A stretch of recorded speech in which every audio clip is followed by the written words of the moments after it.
Well, we're here at the annual Mazon Speed Bowl, Grundy County Speedway Hall of Fame induction ceremonies, and it's my pleasure to introduce Art Frigo with us from Florida.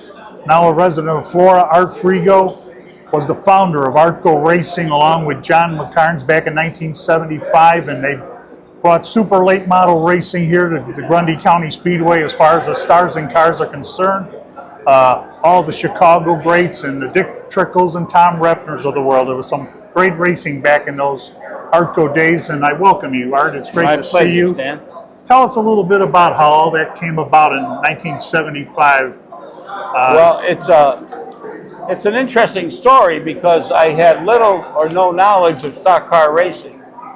And it turned out I came to Chicago from New York to turn around some companies, and coincidentally, one of my workers in the maintenance department was Bob Roper, a stock car driver who, top driver, Waukegan and Grundy, right. and we lived in Lake Bluff. And I thought, well, he races, I will go watch him on a Sunday night. My kids were small. And Waukegan, as you know, was a quarter-mile track, not anywhere near the facility here at Grundy. And we go there on a Sunday night, and we're watching him race against Tom Jones and Eddie Hoffman, and they're really going at it. And it was pretty exciting. And then Roper was amazing. He'd come from behind and he'd win. And the kids were eating hot dogs, popcorn. It was a lot of fun. But during the course of it, I started to hear about all the famous drivers from Wisconsin that nobody had seen them. And when I talked to Bob Roper, he said, you really should meet John McCarnes. So Bob Roper introduced me to John McCarnes. We had a luncheon appointment thinking about what could be done. And then that's where we found out that you could actually lease a track. And they said, the nice track that they'll lease is Grundy. We should go talk to them. And I thought, wow, that's interesting. So one thing led to another. And we ended up with Frank Welch and Wayne Carter figuring out a way to lease the track. And we were scheduling a race in September. And, when I did my research, it was like, we got to figure out a way to get the Wisconsin drivers here. And John was very good at John really knew racing. He ran it. He ran it. I just did some of the legwork. And but we had to go to Kokona to see if we could get the Wisconsin drivers to come. And the big question is, could we get Dick Trickle? That was the big question. Well, Elmer Musgrave, whose son Tom was a really good runner here, and so was Ted, was from Wisconsin, and Elmer was a really good guy, close friends with Trickle. And so I'm standing there, and he goes, sees Trickle after the race. He says, Dick, we got this track down at Grundy. It's our track. Can you come down to our race? And I'm wondering what Trickle's going to say. Trickle goes, Elmer, of course I'll be there for you. And so that started it. All the good drivers come down for that first race in 75. But I want to add, though, one of the big surprises after we had all the good drivers coming here was, I don't even know how we found out about the race, but we had this guy come up from St. Louis, Missouri, 18 years old. His name was Rusty Wallace. He showed up out of nowhere, and Rusty came to all of our races. He was a terrific guy. So that was the start. You were mentioning that 1975 race we were talking earlier off camera, and Tom Refner won that. It was a beautiful day, like today, sunshine and etc. Yes. We talked earlier about some of the greats that ran, the Bob Senekers and the Mark Martins, and several others, and you also mentioned Bobby Allison, who was a big part of some of those early Artco races. Absolutely, yes. Well, I think a big pivotal. Well, the first race was very good. We got a really good audience, as a start. But over the winter, John was telling me about Bobby Allison, how he ran short tracks. So I called. You got to appreciate. Bobby Allison was probably, maybe A.J. Foyt was a little bit, I'm not sure, but Bobby Allison was right there. Right up at the top. Right at the top of the race heat. Drivers. And I call up Bobby Allison. I'm wondering, what's he going to say to me? He was as friendly as can be. He says, I always loved short track racing. So, well, what do you want to talk about? And I said, well, is there a way we can get you to come to Grundy County for a race? And he looks at his schedule and he says, well, Art, I got to tell you, the only day I can come is on Mother's Day. And which was taboo For short track Oh. racing, you never raced You on never race on Mother's Right, Day. right. So one race of the year, do not do it. And on top of that, he said to me, but you got to understand, the week before we have Talladega. If Talladega gets rained out, that gets moved, and I won't be able to be there. And if Nashville gets rained out on Friday night, I can't be there. And I thought, wow. So I said, well, let's do it. So we schedule it. All week long it rained here. Oh. Friday night event was rained out. Sunday morning, the sun came out like you couldn't believe. What a day. I mean, I don't know if you want me to describe what happened that day. It was just a great day. It was a wonderful day. Let me tell you what happened. There were so many people. The semis were talking on the CB. They stopped their routes. They all came. There were semis everywhere. People everywhere. We had to put people all around the track. There's no place to go. They brought their mother. We gave the mothers a flower. And Bobby Allison flies in himself. Puts his wing, goes down to the airport, comes over. He lost a door that day. I don't know if you know that. And the door is still missing. And the door is still missing. But it was a great day all the way around. And drivers came from everywhere because there was no other racing that day. And you don't race on Mother's Day. They brought their mother. Yes, it was a wonderful start. Yes, and this was the home. This was the home. Art Frigo, it's always great to see you Stan. today. Thanks for coming up from Florida. Art Frigo, the founder of Artco Racing. Great, thank you, Stan. Our next inductee is Art Frigo. Some of you might recognize the name, some of you might not, but probably everyone in this room remembers Artco Racing. Art Frigo came from New York, moved up into the northern Illinois area to run a business or two up there. He started going to the races at Waukegan Speedway. Met a driver by the name of Bob Roper. Well, Bob Roper worked for Art Frigo's company. Imagine that. Moving forward, he meets John McCarnes. John McCarnes, longtime Grundy County Speedway, Waukegan Speedway PR man, announcer, etc. John loved racing. They started talking, and Bob Roper tells Art Frigo, you know, maybe you should lease a track. You could lease a track and put on a late model stock car special. And that intrigued Art Frigo. Started thinking about it. He was a numbers guy. He was a businessman. Let's get the pencil and paper out. Let's see. Okay. So they come down here to the Grundy County Speedway and meet Frank Welch and Wayne Carter, who headed up Grundy in the early years, the early 70s. We're going to have a race. Okay. Money, situation, discussed, figured out. It's going to be in September. Okay. Well, you know, there's a whole bunch of local guys, Roper and Tom Musgrave, Ed Hoffman, and et cetera, et cetera. But we need probably to make this race special, we need some of those Wisconsin guys. You know, the ones you read about in Midwest Racing News or the Checkered Flag Racing News, specifically Dick Trickle. So they go up to Wisconsin International Raceway up there in Kaukauna, Wisconsin, and Art will tell you the story. I don't want to steal his thunder, but it's basically, hey, Dick, would you come to the races, Dick Trickle? Yeah, I'll be there. Yeah, that sounds like, what day is it? Okay. You know, talks to the other guys, Tom Refner and Dave Watson and all them top-notch Wisconsin drivers. And it begins Artco Racing. Artco. Art Frigo. That's how they came up with the name.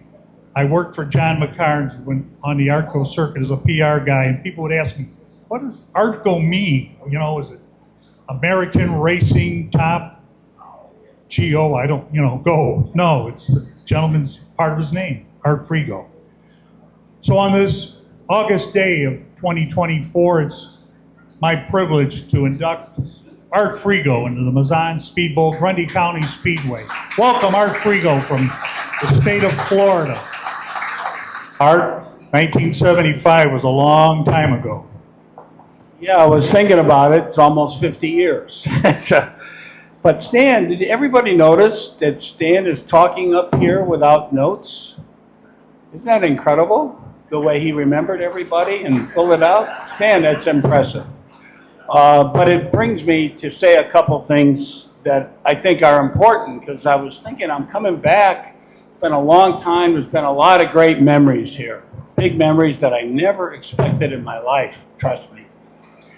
But the thing that I'm impressed right now is to see all of you continuing on racing and the community of racing. I know that sounds, well, you're probably saying, well, we would do that anyway. Well, I'm not so sure. In this day and age, being a steward, carrying on things for future generations, and having all these photographs and memories and bringing people together is very important. And that's a really special thing that you've created. I know you're thinking about racing, but think about the community that you're developing. It's really wonderful to see in this day and age. People need that. On a couple of things, though, it's very fitting today that there are some names going around. Particularly one is Frank Welch, because without Frank had the settling mind. You know, when you got a fair board, and Wayne Carter was very helpful, but if you got him on a bad day, you know, you had a bad day. But Frank was very instrumental in paving the way to make all this happen. Another pivotal point, of course, was meeting John McCarnes and having Bob Roper as an employee, because I knew nothing about racing. I can tell you, though, I got very excited to watch the racing. It's just the adrenaline runs. There's nothing like the green flag and having everybody come around. I mean, that's one of the great moments in life, the excitement of it. But pivotal moment with John McCarnes, because he had great visions, really loved racing, was really important. The other guy you got to mention, though, is Stan. You know, Stan worked alongside John. And, you know, when you get people in the press that love racing and they carry it on and they create the image, give recognition to the drivers, to the owners, that really carries on the racing. So we own a lot to you, Stan. Secondly, I got to tell you, another pivotal moment was the first race here, and trying to figure out how are we going to get the Wisconsin guys. And you mentioned Elmer Musgrave. Well, Elmer was friendly with a lot of the Wisconsin drivers, and I'll never forget that moment, because we were wondering, a lot was dependent upon Dick Trickle getting here. And Dick Trickle was a superstar nationwide. He had the feature records, and he and Tom Refner, they dominated late model stock car racing in America. But anyway, Elmer goes to Dick Trickle after the race at Kokona, and he says, Dick, you know, Grundy's our track. We want you to come. Can you come to our race? Trickle replies, Elmer, of course, I'll be there. So we knew we had to start of bringing the best drivers from Wisconsin here. On that first race, we got a surprise. Out of St. Louis showed up an 18-year-old who turned out to be very committed to the Arco series. His name was Rusty Wallace. Rusty was a terrific, outgoing guy who came to all the races. That was a great surprise. But over the winter, another pivotal moment occurred. John said, you know, Bobby Allison grew up on short tracks. You know, I wonder if he'd ever come to a race. So I called Bobby Allison wondering, you know, what I'm going to get, because at that time, there were two great racers in America, A.J. Foyt and Bobby Allison. They were it. I'm calling up Bobby Allison, wondering how he's going to react about coming to a track in Morris, Illinois that he knows nothing about. And when I talked to him, he said, you know, it sounds interesting if we could ever work it out. So then he says, I got a problem. What's the problem? Well, he said, the only racing day I got available is Mother's Day. And when I talked to John McCarnes, said, there's one rule in racing for promotion. Never, ever run a race on Mother's Day. Never. And I'm thinking about it, saying, wait a minute, but if it's a really special race, we got to do it. We took a lot of risks. But I'll never forget that day, because it rained all week. Friday night races at Grundy were canceled. That Sunday morning, the sun was shining, booming, and the people that were coming was beyond anything that we had ever imagined. Semi-trailers that were doing their trucking routes were on the CBs talking about this huge race at Grundy County in Morris, Illinois. Before you know it, there were semis everywhere. They stopped driving. Everybody's coming to the race. The people were here were so many, we didn't know where to put them. They were all around the fences, everywhere. It was so exciting. And Bobby flew over. He flew his own plane. He comes down with a plane, tipped his wings, goes up there and comes. It was a very exciting day. By the way, he lost the door in the race And as Stan said, we never found that door. We don't know who took it. But Bobby was very gracious. That was a big pivotal moment. The other pivotal moments were the stars that followed. I mean, we brought in the Michigan stars, Bob Seneca and Butch Miller, because we needed to compete against the Wisconsin guys. And John identified, he was so creative, a guy by the name of Larry Phillips in Springfield, Missouri. We brought in these other people to give the mystery, and boy, to get in that feature race, you had better be good. I mean, the racers that we had here at Grundy, they broke the track record back to back, 10 qualifiers in a row. That's how good they were. And they held that second groove like you could not imagine. But it was exciting. It was very exciting. But what happened after that? John says, you know, there's a young kid out of Batesville, Arkansas, 16 years old. Let's try to get him. Well, we do. His name is Mark Martin. He's 16 years old. He's a short kid. We had to get the insurance company to give special approval to get him in the pits. Okay, that's how short he was. They show up in this semi that is so NASCAR. You know how all the drivers, you're low budget. You got tires. No, this was a full semi Martin racing. He shows up. I'll never forget it. His mother was a beautiful gal. She has on a racing uniform. She gets out. She shakes my hand. We're so excited to be here. This is our first time out of Arkansas. And we're on our way, and I'm not quoting her exactly, we're on our way to NASCAR. I thought, well, that's quite a statement for a 16-year-old kid who might not get him in the pits. Anyway, it was so much fun, and I want to tell you, because you're race car owner, I'll tell you one of the great surprises was getting to know the drivers, the owners, and the mechanics. And you know what I discovered? It's not what you think. You think, oh, these are a bunch of, gearheads. No. People I'm involved in stock car racing, and I'm not trying to patronize you, are very smart. Very smart engineers. They know a lot about engines. They know a lot about suspension. They are doing their homework. That brain is working. In fact, when we ran the races, we had to that's the days of nitrous oxide and all the games that are being played. We had to figure out how to be smarter than that because we know how smart they were. But the fun of racing, the community, surprised me the most. The community, the camaraderie, the way people got along was very exciting. And the high point in the end, there were several. Alan Kowicki became the first local guy, ARTCO driver, to get the NASCAR title, an independent guy on his own. That'll never happen today, but he did it. The second thing is, one year, there were 10 ARTCO drivers in the Daytona 500. Incredible.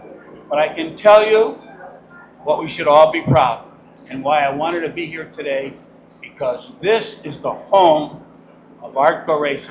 This is where it all started. And it wouldn't have happened without people like Frank Welch, Stan, John McCarnes, and Bob Roper, and all of you. Thank you. Art Frigo, everyone. Thank you, Art.